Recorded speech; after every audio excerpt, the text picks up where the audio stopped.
नमस्कार, आप देख रहे हैं इंडिया न्यूज और आपके साथ मैं हूं मीनाक्षी जोशी। वक्त सुबह 7 बजे का है, यानी सुपरफास्ट 100 का, जिसमें हम आपको दिखाएंगे देश दुनिया की तमाम खबरें। बिल्कुल, आपके साथ मैं हूं रचना। तो शुरुआत करेंगे सुपरफास्ट 100 की और सबसे पहले बात तेलंगाना मुद्दे की होगी, जिस पर आज शाम 4 बजे यूपीए को कोऑर्डिनेशन कमेटी की बैठक बुलाई गई है। उसके बाद शाम 5:30 बजे कांग्रेस कार्य समिति की बैठक होगी। सूत्रों की माने तो सीडब्ल्यूसी की बैठक में कोई बड़ा तेलंगाना पर फैसला किया जा सकता है।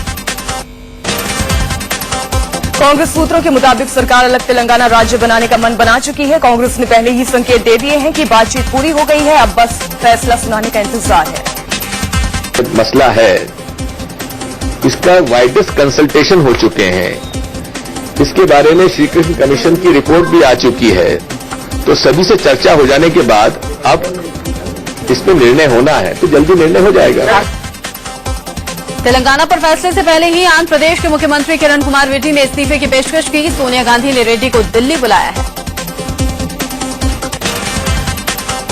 एनसीपी सुप्रीमो शरद पवार पहले ही अलग तेलंगाना राज्य का समर्थन कर चुके हैं। दूसरे गठबंधन सहयोगी अजीत सिंह भी छोटे राज्यों के गठन का समर्थन करते हुए आए हैं। बीजेपी की खुलकर कह रही है कि तेलंगाना बनना चाहिए। और सूत्र ये भी बता दें कि बंटवारे के बाद दोनों राज्यों में 12-12 जिले होंगे। हैदराबाद दोनों राज्यों की राजधानी होगी और इसे केंद्र शासित राज्य का दर्जा हासिल होगा। बंटवारे का यह फॉर्मूला तेलंगाना के कई नेताओं को रास नहीं आ रहा। विवाद रायलसीमा के 2 जिलों को लेकर भी है। तय फॉर्मूले के अनुसार कुर्नूल और अनंतपुर को तेलंगाना में शामिल करने की बात कही जा रही है। कांग्रेस रायलसीमा के 4 जिलों में जगमोहन रेड्डी की ताकत कम करना चाहती है और इसी वजह से फैसला ले सकती है, लेकिन यह आइडिया आंध्र समर्थक नेताओं को रास नहीं आ रहा है। जगमोहन रेड्डी की पार्टी वाईएसआर कांग्रेस को पूर्व मंत्री कोंडा सुरेखा ने बाय बाय कह दिया है और बीजेपी ज्वाइन कर ली है। तेलंगाना मुद्दे पर जगमोहन रेड्डी से मतभेद के बाद कोंडा सुरेखा ने कदम उठाया। बटला हाउस एनकाउंटर मामले में दोषी करार दिए गए आतंकी शहजाद को आज साकेत कोर्ट सजा सुनाएगी। सोमवार को शहजाद की सजा पर बहस के बाद कोर्ट ने आज तक के लिए फैसला सुरक्षित रख लिया था। इससे पहले साकेत कोर्ट ने शहजाद को दिल्ली पुलिस के इंस्पेक्टर मोहन चंद्र शर्मा की हत्या का दोषी पाया। पुलिस की दलीलों और सबूतों को मानते हुए कोर्ट ने यह भी माना कि शहजाद की गोली से ही हेड कांस्टेबल बलवंत जख्मी हुआ था। 1984 दंगों के मामले में आज कोर्ट में अहम सुनवाई है। दिल्ली की कड़कड़टूमा कोर्ट में ट्रायल शुरू करने की तारीख को लेकर फैसला सुनाया जा सकता है। इस मामले में कांग्रेस नेता सज्जन कुमार और 4 अन्य लोग आरोपी हैं। शाहजहां एनकाउंटर मामले में फरार आरोपी आईपीएस अधिकारी पीपी पांडे को सीबीआई कोर्ट ने 48 घंटे की अंतरिम जमानत दी है। इससे पहले पांडे एम्बुलेंस से स्पेशल कोर्ट में सरेंडर करने पहुंचे थे। शाहजहां ने एनकाउंटर में पांडे पर हत्या और हत्या की साजिश का आरोप लगाया। रिजर्व बैंक आज मौद्रिक नीति की तिमाही समीक्षा बैठक करेगी। कारोबारी साल 2013-14 की यह पहली समीक्षा बैठक होगी। डॉलर की मजबूती के चलते इस बात की आशंका है कि ब्याज दरों में बढ़ोतरी की जा सकती है। सुप्रीम कोर्ट ने प्राकृतिक गैस के दाम बढ़ाने के खिलाफ दायर याचिका पर केंद्र सरकार, आरआईएल और पेट्रोलियम मंत्रालय को नोटिस जारी कर कहा है। सुप्रीम कोर्ट ने 4 हफ्ते के भीतर जवाब मांगा है। मामले की अगली सुनवाई 6 सितंबर को होनी है। दिल्ली में पुलिस की गोली से बाइकर करण पांडे की मौत के बाद आज सुबह 9 बजे उसका शव परिवार को सौंपा जाएगा। सोमवार को उसके शव का पोस्टमार्टम किया गया। राहुल गांधी ने कांग्रेसियों को नरेंद्र मोदी को घेरने का नया मंत्र दिया है। राहुल ने गुजरात कांग्रेस के नेताओं से कहा है कि वो मोदी सरकार की नाकामियों की पोल खोले। राहुल गांधी के बाद अब नरेंद्र मोदी भी पार्टी प्रवक्ताओं को मीडिया के सामने अपनी बात रखने के गुर सिखाएंगे। अरुण जेटली, स्मृति ईरानी और निर्मला सीतारमण भी इस वर्कशॉप में मौजूद रहेंगे। उत्तर प्रदेश बीजेपी के प्रभारी अमित शाह आज लखनऊ में अपनी टीम के साथ समीक्षा बैठक करेंगे। अमित शाह बीजेपी की सभी इकाइयों के साथ बैठक करेंगे। मटका किंग सुरेश भगत के हत्यारों को 31 जुलाई को सेशन कोर्ट सजा सुनाएगा। शुक्रवार को कोर्ट ने सुरेश भगत के कत्ल के इल्जाम में 6 लोगों को दोषी करार दिया था। 13 जून 2008 को मुंबई में एक साजिश के तहत मटका किंग सुरेश भगत की हत्या की गई थी। फरीदकोट के महाराजा रहे सर हरिंदर सिंह की बेटियों ने 21 साल की कानूनी लड़ाई के बाद मनीमाजरा किले पर मालिकाना हक की लड़ाई जीती है। जिला अदालत ने बेटियों के पक्ष में फैसला सुनाया।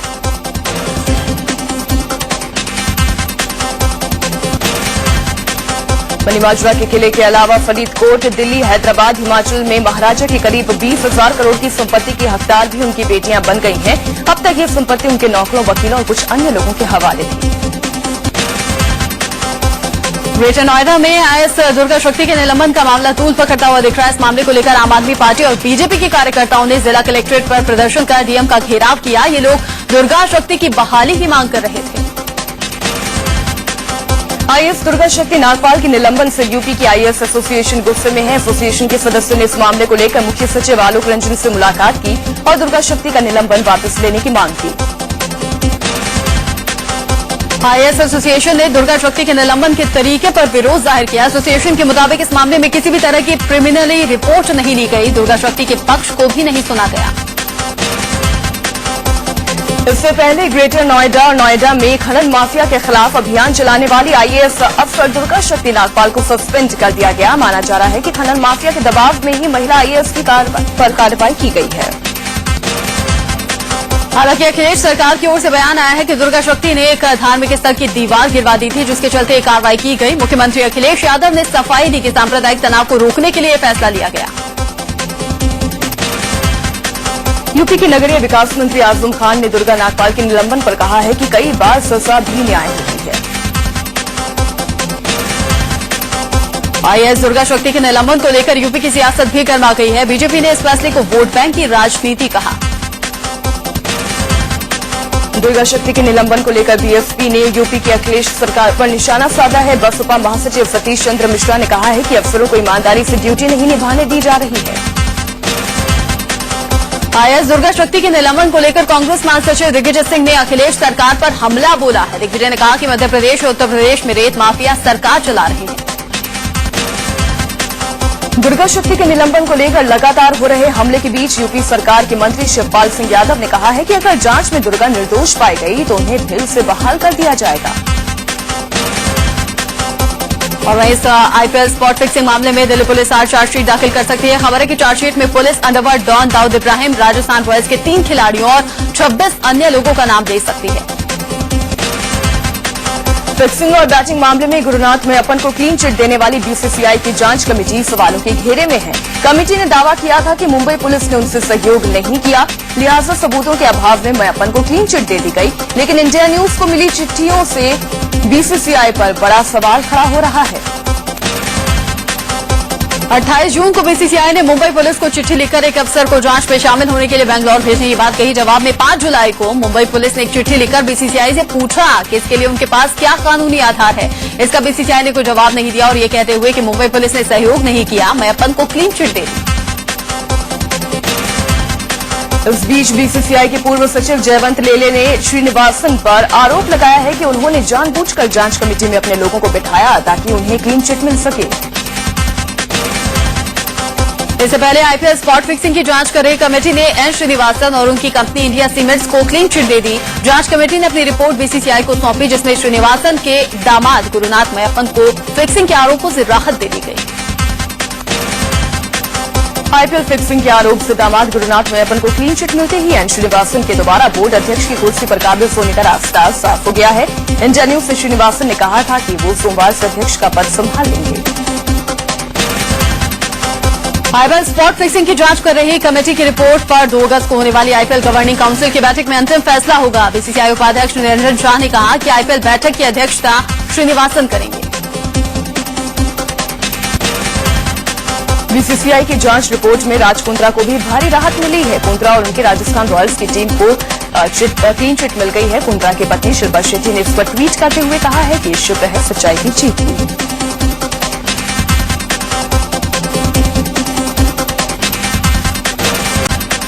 झारखंड में सत्तारूढ़ दल की समन्वय समिति के गठन को लेकर कांग्रेस ने झारखंड मुक्ति मोर्चा को जोर का झटका दिया है। कांग्रेस ने साफ कर दिया है कि समन्वय समिति का अध्यक्ष कांग्रेस का होगा।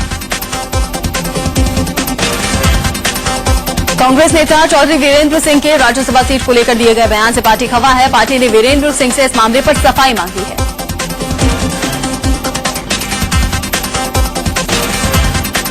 पार्टी के सख्त तेवर देखकर चौधरी वीरेंद्र सिंह अपने उस बयान से पलट गए हैं जिसमें उन्होंने कहा था कि 100 करोड़ में राज्यसभा का सांसद चुना जाता है उनका कहने का मतलब था कि अब राज्यसभा और लोकसभा में सिर्फ करोड़पति पहुंच रहे हैं। अपने बयान से पलटते हुए नजर आए चौधरी वीरेंद्र सिंह। इससे पहले चौधरी वीरेंद्र सिंह ने कहा था कि 100 करोड़ में राज्यसभा की सीट बिकती है। उन्होंने दावा किया था एक सीट खरीदने के लिए 100 करोड़ रुपए तक का खेल चलता है। चौधरी वीरेंद्र सिंह ने कहा कि मैं ऐसे एक नहीं 20 लोगों को जानता हूं। बीजेपी नेता लालकृष्ण आडवाणी के बाद सुषमा स्वराज ने भी लोकसभा चुनाव समय से पहले होने की बात कही है। पार्टी के महिला कार्यकर्ता सम्मेलन को संबोधित करते हुए सुषमा स्वराज ने कहा है कि यूपी अपना कार्यकाल पूरा करेगी, इसमें संदेह है। बिहार विधानसभा के बाहर आरजेडी और बीजेपी विधायकों ने मिड डे मील कांड पर जमकर नारेबाजी की। विपक्षी विधायक मुख्यमंत्री नीतीश कुमार से इस्तीफे की मांग कर रहे थे। छपरा में मिड डे मील से हुई 23 बच्चों की मौत के मामले को लेकर आरजेडी नेताओं ने विधान परिषद के बाहर भी हाथों में बैनर और पोस्टर लेकर नीतीश सरकार के खिलाफ मामले की सीबीआई जांच की मांग की। नीतीश सरकार को विधानसभा में घेरने की रणनीति पर चर्चा के लिए आज आरजेडी मुखिया लालू प्रसाद यादव के घर पर एक बैठक हुई। हालांकि लालू और उनकी पत्नी राबड़ी देवी दिल्ली में होने की वजह से इस बैठक में हिस्सा नहीं ले पाए। बिहार में बीजेपी जेडीयू को अलग हुए 1 महीने से ज्यादा का वक्त बीत चुका है, लेकिन अभी भी नीतीश कुमार ने अपने मंत्रिमंडल का विस्तार नहीं किया है। नीतीश सरकार में बीजेपी के 18 मंत्री थे, जिनका कामकाज नीतीश खुद ही देख रहे हैं। बीजेपी और एलजेपी नीतीश सरकार पर मंत्रिमंडल विस्तार को लेकर निशाना साध रही है। वहीं निर्दलीय विधायक भी लगातार नीतीश पर मंत्रिमंडल विस्तार का दबाव बनाए हुए हैं, लेकिन जेडीयू का कहना है उसे मंत्रिमंडल विस्तार की कोई जल्दी नहीं है। पश्चिम बंगाल में हुए पंचायत चुनाव में टीएमसी को बड़ी कामयाबी मिली है और 1297 सीटों के नतीजे आ चुके हैं, जिसमें से टीएमसी को 801 सीटें, वामदलों को 296 सीटें, कांग्रेस को 180 और बीजेपी को 4 और निर्दलीय के खाते में 16 सीटें गई हैं। नरेंद्र मोदी के वीजा पर लगे बैन को बरकरार रखने के लिए अमेरिका के राष्ट्रपति बराक ओबामा को भेजी गई चिट्ठी असली थी। कैलिफोर्निया के फोरेंसिक एक्सपर्ट्स ने अपनी रिपोर्ट में कहा है कि पत्र पर जिन सांसदों ने हस्ताक्षर किए हैं वो असली हैं। बीजेपी चुनाव प्रचार समिति के मुखिया नरेंद्र मोदी को नीतीश कुमार के गृह जिले से चुनाव लड़ने का न्योता मिला है। बीजेपी नेता सीबी ठाकुर ने नरेंद्र मोदी को नालंदा लोकसभा सीट से चुनाव लड़ने की गुजारिश की है। महाराष्ट्र के नासिक में मराठा संघर्ष समिति की ओर से नरेंद्र मोदी के खिलाफ पोस्टर लगाए गए हैं। सभी मुख्य चौराहों पर लगे इन पोस्टर्स में कहा गया है कि नरेंद्र मोदी ने तो उत्तराखंड में आई आपदा में महज 15,000 लोगों को बचाया था, लेकिन देश की सुरक्षा में 80% मराठी लगे हुए हैं। मुरादाबाद में यूपी सरकार की महत्वाकांक्षी योजना के तहत शिवपाल यादव ने दयानंद कॉलेज की 588 छात्राओं को लैपटॉप बांटे। इसके बाद जनेश्वर मिश्र ग्राम योजना के अंतर्गत कई योजनाओं का शिलान्यास किया। झारखंड के बोकारो और माओवादी और नक्सली अपने नेताओं को श्रद्धांजलि देने के लिए शहादत सप्ताह मना रहे हैं। नक्सलियों ने बैनर और पोस्टर लगाकर बड़ी वारदात को अंजाम देने की धमकी दी है। गुवाहाटी में रेलवे स्टेशन के पास वेस्ट पल्टन बाजार में संदिग्ध उल्फा उग्रवादियों ने ग्रेनेड से हमला किया। इस हमले में 15 लोग घायल हो गए, जिसमें से 2 की हालत गंभीर है। ईपीएफओ जॉब बदलने पर पीएफ अकाउंट्स के ट्रांसफर के लिए ऑनलाइन सर्विस 15 अगस्त से शुरू कर सकता है। सर्विस के शुरू होने के साथ ही हर साल 13 लाख एप्लीकेंट्स को फायदा होगा। दिल्ली के ओखला इंडस्ट्रियल एरिया के श्री चौक पर सोमवार देर रात एक भयंकर सड़क हादसे में 3 लोग जख्मी हो गए। घायलों में 2 की स्थिति गंभीर है। एक तेज रफ्तार ट्रक को पुलिस की बैरिकेडिंग को तोड़ते हुए सड़क की दूसरी तरफ जा पलटा। ग्रेटर नोएडा के दादरी इलाके में एक प्राइवेट अस्पताल के गेट पर ऑक्सीजन सिलेंडर फटने से 2 लोग गंभीर रूप से घायल हो गए। जम्मू के बरनाई इलाके में एक निर्माणाधीन इमारत के ढहने से एक मजदूर की मौत हो गई। इस हादसे में 5 दूसरे लोग भी जख्मी हुए, जिन्हें पास के अस्पताल में भर्ती करवाया गया है। उत्तर प्रदेश के जालौन में सोमवार की रात एक पूर्व प्रधान की हत्या कर बदमाशों ने उनके शव को भी जलाने की कोशिश की। लोगों ने जब पूर्व प्रधान के घर से धुआं उठते देखा तो वो मौके पर पहुंचे, लेकिन हंगामा सुन बदमाश मौके से फरार हो गए। लखनऊ के मोती झील कॉलोनी में अकेले रहने वाले एक बुजुर्ग दंपति को उनके घर में घुसकर बदमाशों ने चाकुओं से गोद दिया। इस हमले में बुजुर्ग महिला की तो मौके पर ही मौत हो गई, जबकि रिटायर्ड जेलर अंबिका प्रसाद तिवारी की हालत गंभीर है।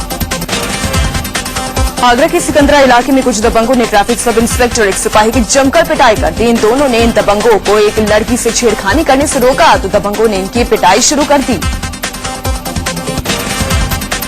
प्रतापगढ़ में एक महिला ने समाजवादी पार्टी के एक सपा कार्यकर्ता हीरालाल यादव पर अपहरण और रेप का आरोप लगाया है। इस महिला का कहना है कि हीरालाल यादव ने नौकरी दिलाने का झांसा देकर उसके साथ अपहरण किया और पहले उसे नौकरी देने का बहाना किया और फिर उसके साथ 1.5 महीने तक बंधक बनाकर रेप किया। कानपुर में कुछ रिटायर्ड महिला शिक्षकों ने एक गजब का हौसला दिखाया है और इन महिला शिक्षकों ने एक सरकारी स्कूल को गोद ले लिया है। ये महिलाएं इस स्कूल के बच्चों को न केवल पढ़ाती हैं बल्कि उनका सारा खर्च भी उठाती हैं। मुंबई से सटे ठाणे के डोंबिवली में एक पिता पर अपनी सौतेली बेटी से रेप का आरोप लगा है। खास बात यह है कि इस शख्स पर इससे पहले भी इसी बेटी से रेप का आरोप लग चुका है। गुड़गांव के सेक्टर 29 थाने में एक 36 साल की महिला ने रेप का मामला दर्ज कराया है। इस महिला का कहना है कि शादी.com के जरिए 40 साल का एक इंजीनियर 3 महीने पहले उससे मिला था। उसी ने शादी का झांसा देकर 1.5 महीने तक उसे रेप किया। जबलपुर हाईकोर्ट ने भोपाल के कुख्यात गैंगस्टर मुख्तार मलिक के खिलाफ लगाया गया एनएसए खारिज कर दिया है। मलिक की गिरफ्तारी के खिलाफ उनकी पत्नी शीबा मलिक ने याचिका दायर की थी। खबरों में आगे बढ़ते हुए बात करते हैं जबलपुर हाईकोर्ट में एक जनहित याचिका पर सुनवाई के दौरान मध्य प्रदेश प्रदूषण नियंत्रण बोर्ड ने कहा है कि नर्मदा में जबलपुर नगर निगम की सीवर का पानी बह रहा है।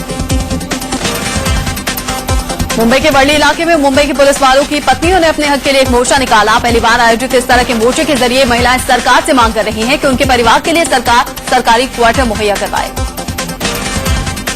दिल्ली में बिजली पानी की किल्लत पर बीजेपी ने चक्का जाम किया। बीजेपी कार्यकर्ताओं ने आजाद मार्केट चौक पर 1 घंटे तक जाम लगाए रखने के बाद शीला दीक्षित का पुतला फूंका। हरियाणा के भिवानी में एक टेम्पो चालक को गुस्साई भीड़ ने जमकर पीटा। इसमें टेम्पो में एक महिला को टक्कर मार दी थी। इसी के बाद भीड़ का गुस्सा फूट पड़ा और टेम्पो चालक की शामत आ गई। हापुड़ में एक लापता युवक की बरामदगी को लेकर जमकर बवाल हुआ। युवक के परिजन नेशनल हाईवे पर जाम लगाकर हंगामा कर रहे थे। पुलिस ने जाम खुलवाने की कोशिश की तो भीड़ ने पुलिस वालों पर ही हमला बोल दिया। गाजियाबाद के विजयनगर में जमकर बवाल हुआ। यहां ऑटो वाले आपस में भिड़ गए। 2 गुटों में बटे ऑटो वालों के बीच जमकर झड़प हुई। दोनों तरफ से काफी देर तक पत्थरबाजी भी हुई।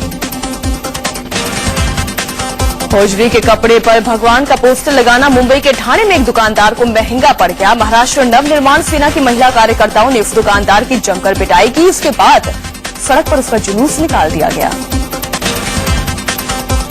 दिल्ली के विवेक विहार में बदमाशों ने कैश वैन से 14,58,000 रुपए लूटी। एक निजी कंपनी हल्दीराम की दुकान से कैश कलेक्शन का काम करती है। जैसे ही उसके कर्मचारी रुपयों से भरा बैग लेकर वैन में बैठे तभी बदमाश बैग लेकर फरार हो गए।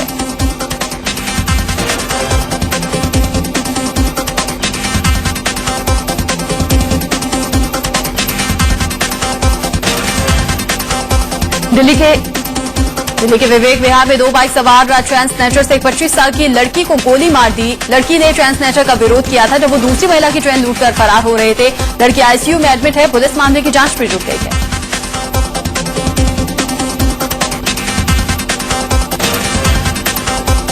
ग्रेटर नोएडा के सेक्टर गामा फर्स्ट में 24 जुलाई को हुई एक इंजीनियर की पत्नी की हत्या के मामले में पुलिस ने इंजीनियर के भांजे को गिरफ्तार कर लिया है, जो कि अपनी मामी से एक तरफा प्यार करता था। इनकार करने पर इसने उसकी हत्या कर दी।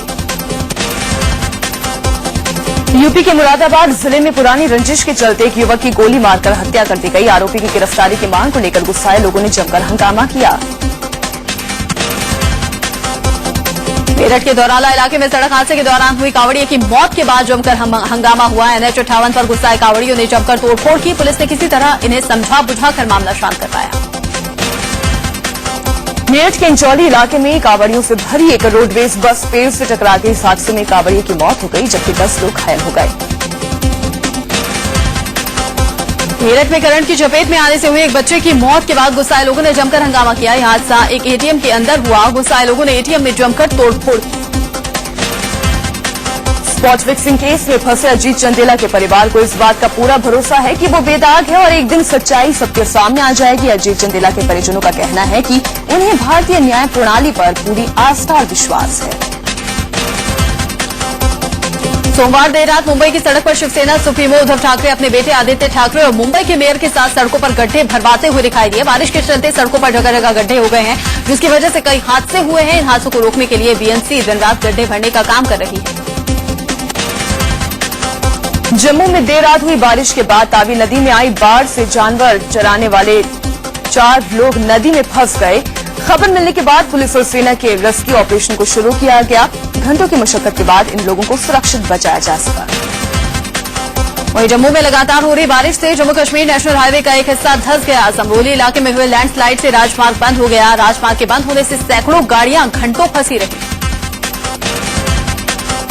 राजस्थान के रावत भाटा में पिकनिक मनाने गए लगभग 1000 लोग बाडाझर नाले में तेज बहाव के चलते फंस गए। पानी का बहाव तेज होने की वजह से ये सभी लोग जहां थे वहीं रह गए।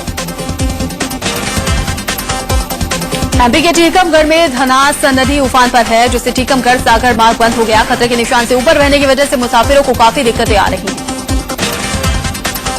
जबलपुर में लगातार हो रही बारिश से बरगी बांध का जलस्तर लगातार बढ़ता जा रहा है, जिसे देखते हुए बांध के 6 गेट खोल दिए गए हैं। एमपी के सीहोर में बहने वाली सीवन नदी लगातार हो रही बारिश से उफान पर है, जिससे नदी किनारे बसे गांव डूबते जा रहे हैं। कुछ दिन पहले नदी में डूबने से 2 लोगों की मौत हो गई। आईसीसी ने वर्ल्ड कप 2015 का कार्यक्रम घोषित कर दिया है, जिसके तहत वर्ल्ड कप के मैच ऑस्ट्रेलिया और न्यूजीलैंड में होंगे। विश्व कप का पहला मैच 14 फरवरी को श्रीलंका और मेजबान न्यूजीलैंड के बीच क्राइस्टचर्च में होगा। पाकिस्तान में राष्ट्रपति चुनाव के लिए आज मतदान होगा। पीएमएल उम्मीदवार मुनमुन सेन हुसैन ने पाकिस्तान के 12वें राष्ट्रपति बनने की संभावना जताई है। इस चुनाव में हुसैन और इमरान खान की पार्टी के उम्मीदवार मुजीबुद्दीन अहमद के बीच मुकाबला होगा। पश्चिमी स्विट्जरलैंड में एक भीषण ट्रेन हादसा हुआ। 2 ट्रेनों के बीच हुई सीधी टक्कर में 35 लोग जख्मी हो गए, जबकि 5 लोगों की स्थिति गंभीर है। ब्रिटेन के एक स्कूल में 9 साल से कम उम्र की लड़कियों के स्कर्ट पहनकर आने पर बैन लगा दिया गया है। स्कूल ने स्कर्ट की लंबाई घटने पर चिंता जताई है और इसे गैर महिला परिधान माना है।